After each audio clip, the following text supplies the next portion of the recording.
be able to get it a little bit steeper this time. A little more up this way.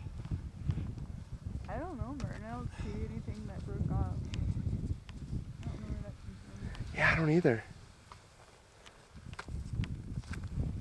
It came from right above Joe, so I'm not sure.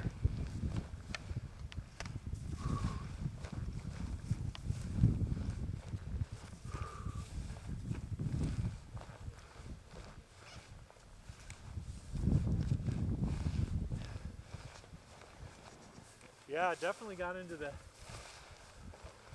old, more mature stuff that time. Oh, that's nice though.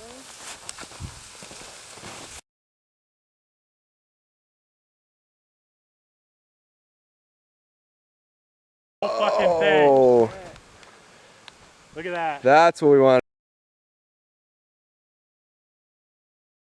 That's a good layer that. It's a good 16. Yeah, that's that slab layer we saw, about 16 inches or so.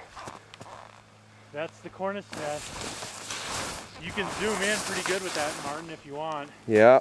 That's gonna run to the bottom. It's gonna run pretty close to where we were yesterday. Yikes. Whoa. Anyone want to go back to the hut and have a drink? Yeah. Well, I feel safe skiing that. let's I'm not sure about anything else. Skin back up and stick to the